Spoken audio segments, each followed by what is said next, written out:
Why do 92% of New Year's resolutions fail by February? It's not because you're lazy. It's not because you lack motivation. It's because you're fighting against 2 million years of evolution with nothing but willpower and good intentions. And here's the thing, your willpower always loses. I learned this the hard way. A few years ago, I decided I was going to transform my life. I was going to wake up at 5 a.m., meditate for 30 minutes, work out for an hour, read for 45 minutes, journal, eat perfectly clean, and be incredibly productive all day. Day 1, I crushed it. I felt like a superhero. Day 2, I struggled a bit, but I pushed through. Day 3, I hit the snooze button. I skipped the meditation. The whole thing collapsed like a house of cards. Sound familiar to you? But what if I told you there's a way for you to stop fighting your brain and start working with it? What if you could use the same neurological mechanisms that keep you stuck to actually propel you forward? That's exactly what we're going to do today. I'm going to show you how you can literally rewire your brain using strategies backed by neuroscience and behavioral psychology. Not vague self-help advice, but concrete techniques you can start using in the next 24 hours. By the end of this video, you'll understand why change feels so impossibly hard for you. And more importantly, you'll have a step-by-step system to make it inevitable. So if you've ever started something with huge enthusiasm, only to quit within days, if you've ever wondered why some people seem to change effortlessly while you struggle, stick with me. This is going to change how you think about change itself. Let's start with an uncomfortable truth. Your brain doesn't want you to change. I know that sounds dramatic, but hear me out. Your brain is essentially a 3-pound survival machine that's been optimized over millions of years to do one thing exceptionally well: keep you alive with minimum energy expenditure. Every time you do something new, your brain has to work hard. It has to build new neural pathways, process unfamiliar information, make conscious decisions at every step. Scientists estimate that when you're thinking consciously, your brain uses about 5 times more energy than when you're on autopilot. It's exhausting, and your brain absolutely hates being exhausted. This is why your habits exist in the first place. When you repeat a behavior enough times, typically anywhere from 18 to 254 days, depending on the complexity, your brain creates what neuroscientists call an automaticity pathway. It's like when you first learned to drive. Remember how mentally draining it was for you? You were checking mirrors, signaling, steering, watching the road, operating the pedals, all simultaneously. Your prefrontal cortex was working overtime. But now, you drive while having conversations, listening to podcasts, planning your day. You've probably arrived home, sometimes barely remembering the drive. Your brain automated the process to save energy for you. The behavior moved from your prefrontal cortex, the conscious, energy-intensive part, to your basal ganglia, which handles your automatic behaviors with minimal energy. The problem is, this mechanism doesn't discriminate between your good and bad habits. If you've been checking your phone first thing every morning for years, scrolling social media when you're bored, or eating junk food when you're stressed, your brain has built superhighways for these behaviors. They're effortless for you now. They're your path of least resistance. And when you try to change, your brain freaks out. Neuroscientists call this the amygdala hijack. Your brain's primitive alarm system goes off. Change registers as danger to you. The unfamiliar feels threatening. So your brain floods you with discomfort, doubt, anxiety, and an overwhelming urge to go back to what's familiar. It's literally the same system that would activate if you encountered a predator. Your brain doesn't distinguish between you trying a new behavior and potential threat to your survival. It's not personal. It's not a character flaw in you. It's evolutionary biology doing exactly what it's designed to do, protect you. But here's the game changer for you. There's a loophole in the system, and it's called neuroplasticity. Your brain is constantly rewiring itself based on what you do, think, and practice every single day. Here's what this means for you in practical terms. Every time you repeat an action, you strengthen the neural pathway associated with that action in your brain. Every time you think a thought, you reinforce that pattern of thinking.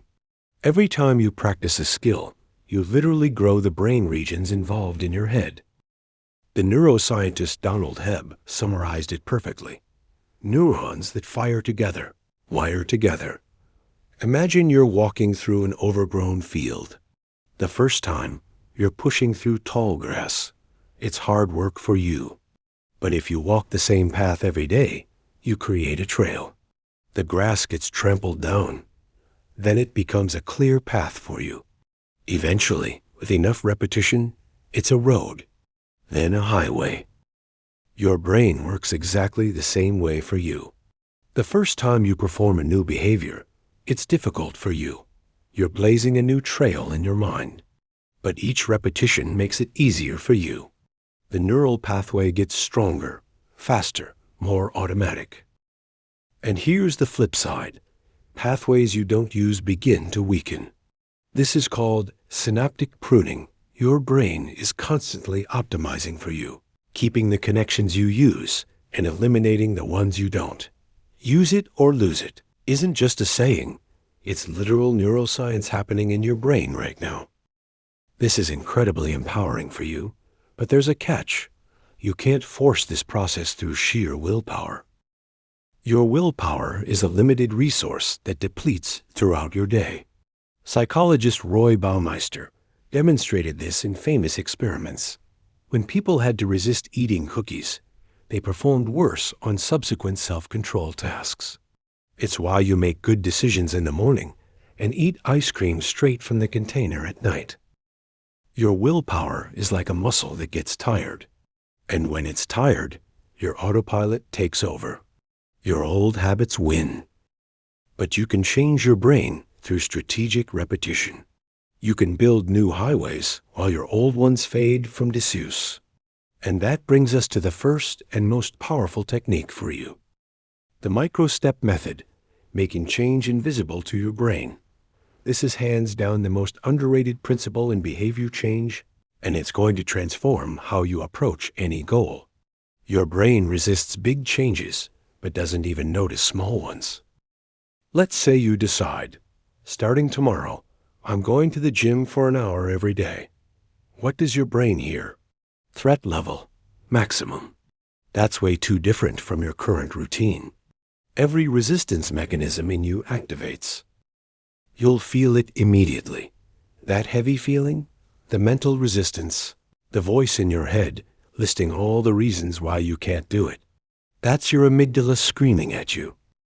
But what if you decide, tomorrow, I'm going to do 2 push-ups. 2 push-ups? Your brain barely registers it. It's not threatening to you. It costs you almost nothing in terms of time or energy. There's no resistance in you.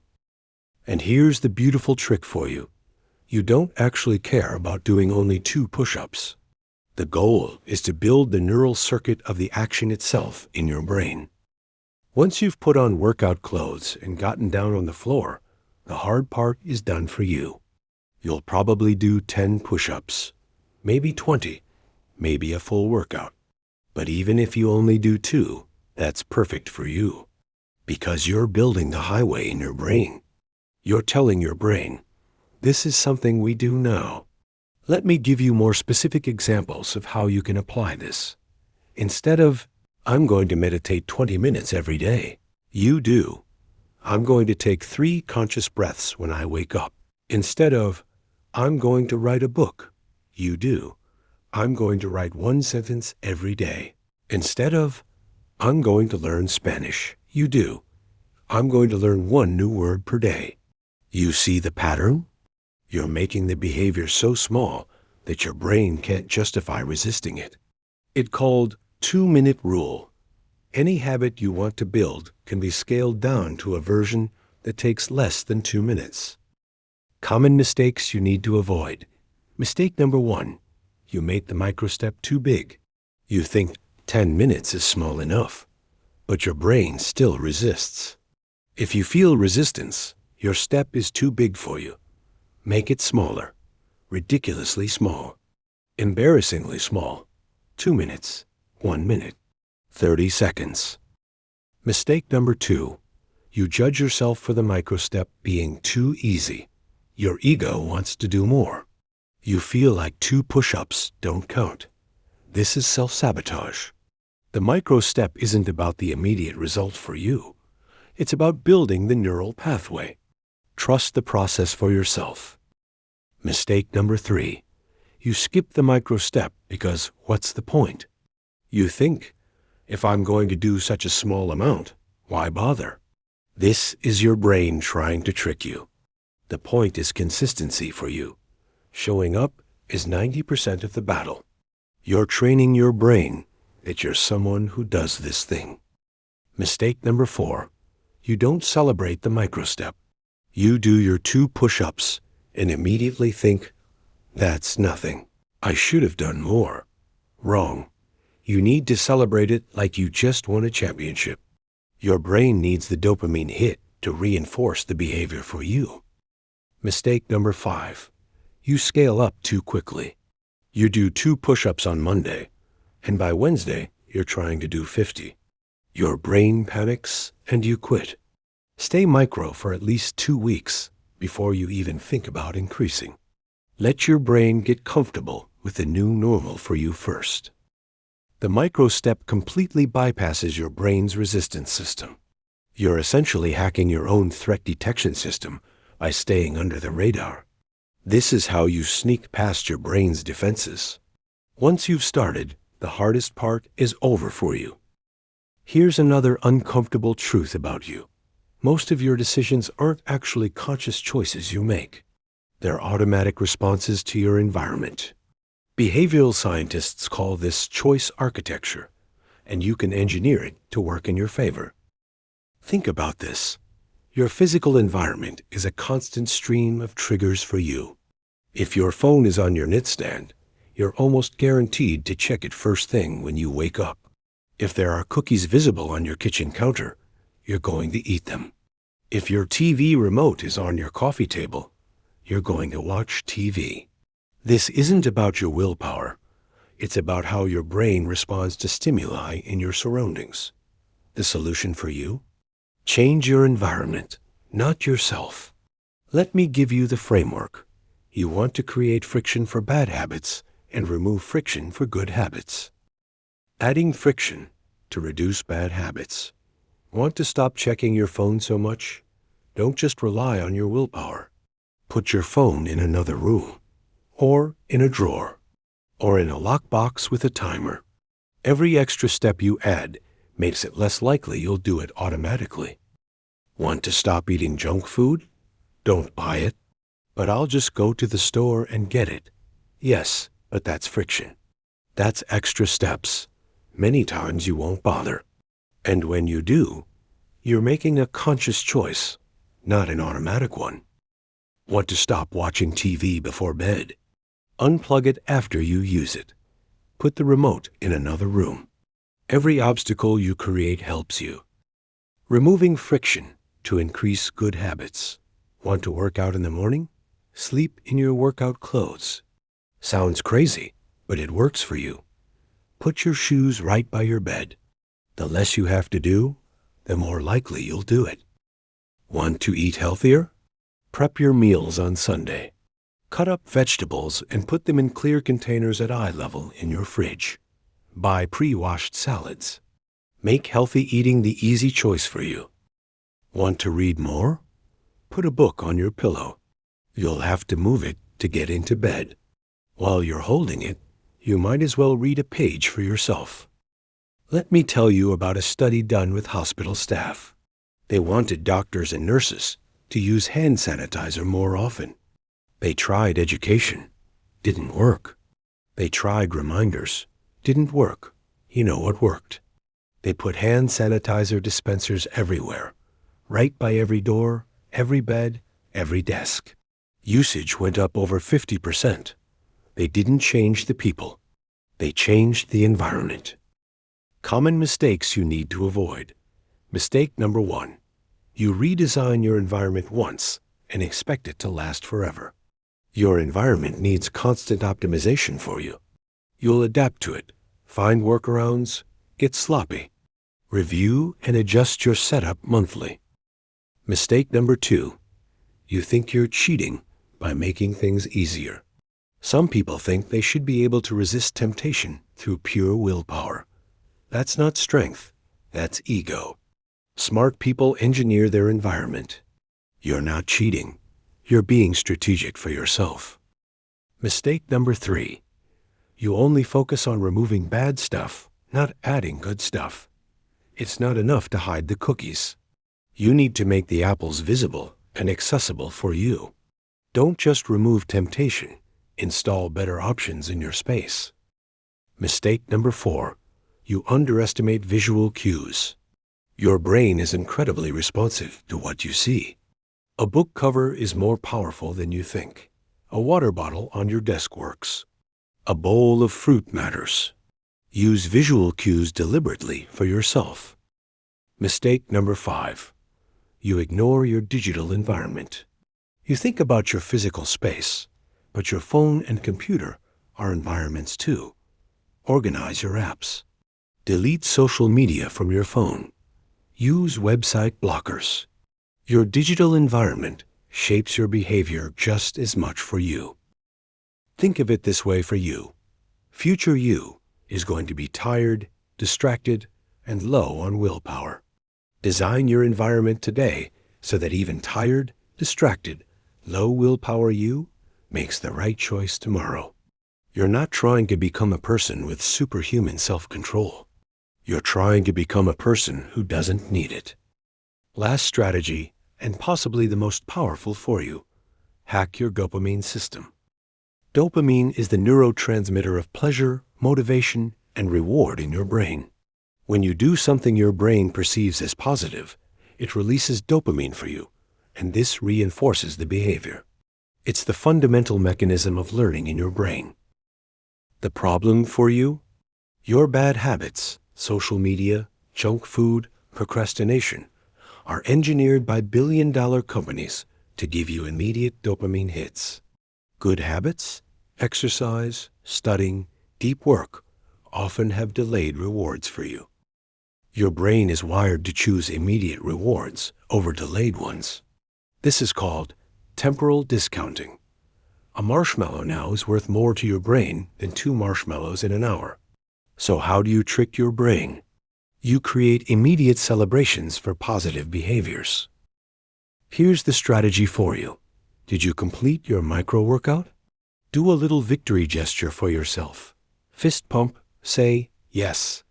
Out loud, do a little dance, strike a pose. It sounds silly, but it works for your brain. You're manually creating an association between the behavior and a positive feeling. Even better for you, track your progress visually. This is incredibly powerful for your brain. Buy a calendar and mark an X for every day you maintain the habit. Your brain loves visual patterns, and that chain of X's becomes rewarding in itself for you. After a few days, you'll see that chain forming on your calendar. You won't want to break it. The chain itself becomes the motivation for you. Why this works for your brain? Each small win creates a dopamine release in you, and each dopamine release strengthens the neural circuit. You're literally training your brain to crave the behavior you want to maintain. But here's what most people don't understand. The celebration has to happen immediately for you, not at the end of the week, not when you hit a big milestone, right after you complete the behavior. Your brain connects rewards to actions based on proximity and time. If you finish your workout and then scroll Instagram for an hour before thinking, I should feel proud, your brain just connected the dopamine to Instagram, not to working out. Celebrate immediately for yourself, every single time. One more powerful technique, temptation bundling. This is where you combine something you need to do with something you want to do. You only listen to your favorite podcast while working out. You only watch your favorite show while meal prepping. You only get your fancy coffee after completing your morning routine. You're creating an immediate reward for your brain by bundling the should with the want. The identity shift for you. Here's the ultimate dopamine hack. Start telling yourself a new story about who you are. Every time you complete the behavior, you reinforce the identity. I'm someone who works out. I'm a writer. I'm a healthy eater. Your brain craves consistency between your identity and your actions. When you act like someone who works out, your brain says, "We're a person who works out now," and it becomes easier for you to do it again. You're not just changing behaviors, you're becoming someone new. And your brain will help you act consistently with whoever you believe you are. Let's bring this all together for you. You now have 3 powerful strategies to hack your brain and actually change your life. That's it. 3 strategies. That's all you need to start rewiring your brain today. Change doesn't require superhuman willpower from you. It requires strategy. It requires you working with your brain's biology, not against it. Your brain is an incredibly adaptive machine. Right now, it's optimized for your current life. But it can be re-optimized for the life you want. The brain you have 6 months from now will be different from the brain you have today. The only question is whether you're going to intentionally shape that change or let it happen randomly. Your life 6 months from now, a year from now, 5 years from now, will be the direct result of the small behaviors you repeat every single day. Not the big dramatic changes you make once. The tiny, consistent actions you take when nobody's watching. Thank you for taking this time to reflect with me. I hope you carry something from this conversation into your day, into your life. Be gentle with yourself until we meet again.